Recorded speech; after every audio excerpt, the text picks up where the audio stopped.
You know, Ancient Mahar here. People with BPD just leave you and ghost you, or the word discard, which I don't know, maybe it applies to borderline today, but it used to be just that's what narcissists did, and people with BPD were up to something else, but that's morphing, and so who knows now. Do they just split to devalue and then discard you or ghost you, or maybe they cling you, maybe because not all people with BPD ghost and discard.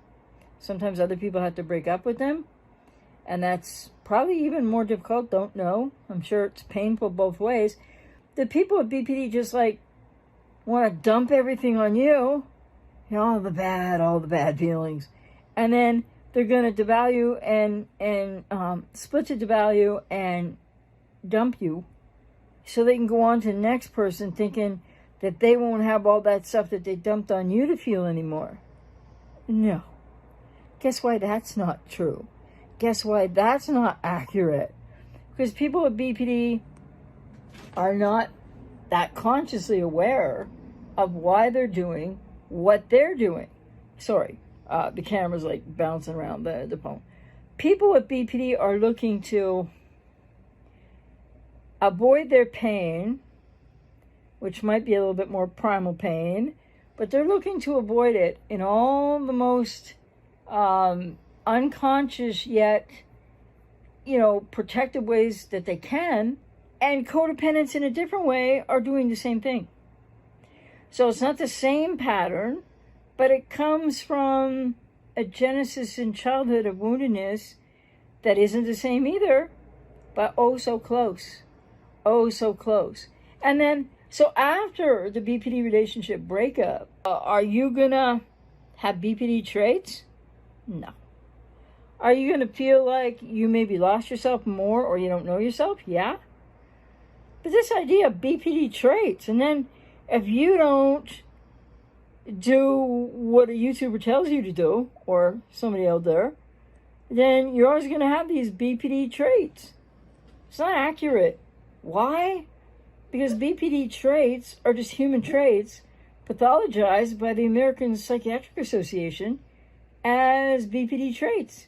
And all BPD traits means is human traits experienced more intensely and more frequently. So therein you basically have the simplest definition of borderline personality, but also the overlap to codependency, because these are human traits.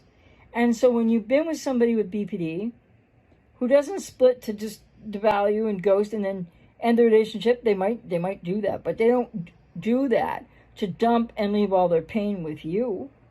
No, they may well have hurt you, but this kind of dribble that's coming out of certain areas is like, it just boggles my mind, and just I don't get it, because it makes no sense whatsoever. And when people try to talk about things they don't understand ad infinitum, that's kind of the result.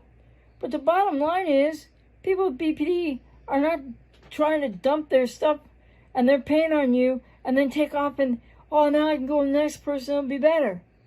They might think the grass is greener over there, and yeah, they externalize their stuff out in conflict and arguments, or quiet borderline, not, internalizes, but then just like one day is gone and you're like, is this over or is this not over? What's going on?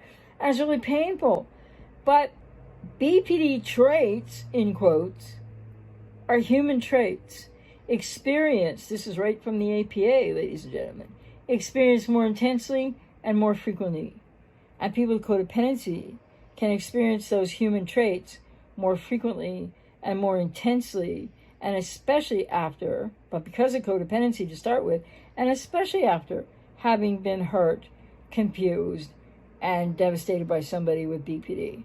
But remember, not all the hurt, the trauma, the confusion, and the loss of self, etc., belongs to them, because they didn't do it all. They did whatever they did to you, yes, and however that affected you, yes. But it's multi-layered, because you already had something there to be triggered by exactly what they do, as they get triggered by, whether somebody's codependent or not, they get triggered. But don't forget that people with BPD are codependents too. See that similarity there? And I don't think that codependency is as strong in narcissistic personality disordered individuals. Certainly not the overt grandiose narcissist. Maybe the covert fragile vulnerable type, which is not BPD, by the way.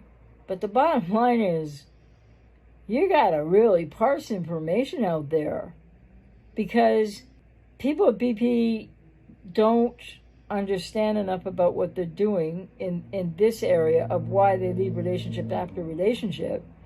And then, of course, people who've never heard of it, when you get with that borderline, and you're being idealized, mirrored, and they're people-pleasing you through their codependency, and you're like, wow, this is awesome, because I don't know who I am fully, and I need this, because you didn't get seen and heard in childhood. Now you think, oh, wow, I'm getting seen and heard on steroids. Nobody's maybe consciously aware of using those words, but it's such a great experience.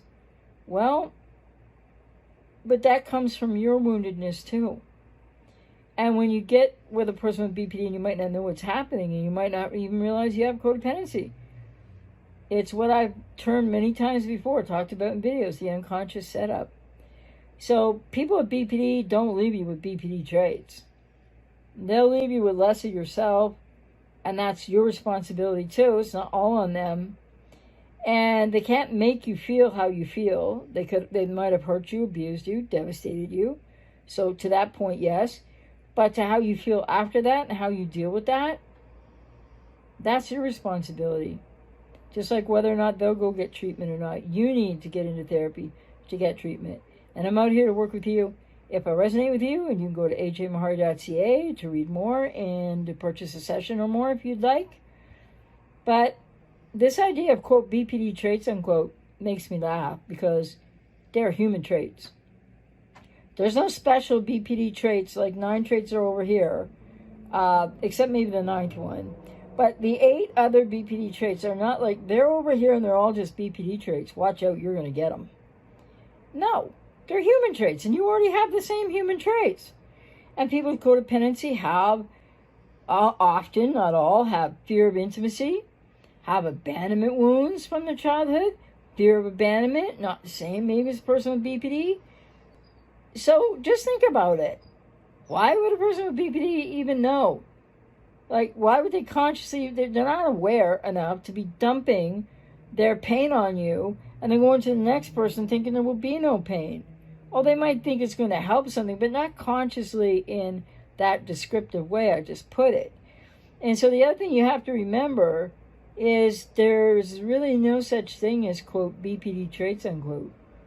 So people with BPD don't even have them, and you can't catch them.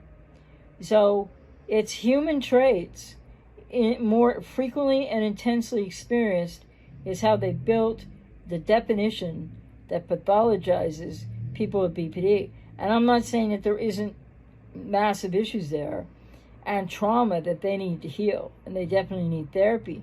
But people with codependency, you have the same human traits, and you'll experience different ones of them more frequently and intensely from what happened to you in childhood. That's why you're avoiding your emotions and yourself, by the way, and after the relationship with a person with BPD or NPD. So think about that, and remember, in spite of what they've done, and we're not excusing that, you need now to take a look at you, get into therapy. That's the only action you have to take. It's just one thing. It's one action. It's not even about steps. There's no magical cure out there, ladies and gentlemen. You can heal and recover, but there's no magical do what I say cure that other YouTubers are spitting out at you. So think about it. Use your old noggin there, and if it sounds too good to be true, it really is. Because all I'm saying is, be good if you got into therapy. I work with people. I've been doing it for 31 years, helping people get through these processes. But I'm not here to tell you what to do. And if somebody is telling you what to do, just do this, just do that. If you don't do this, red flag for something and a whole lot of things. Take care.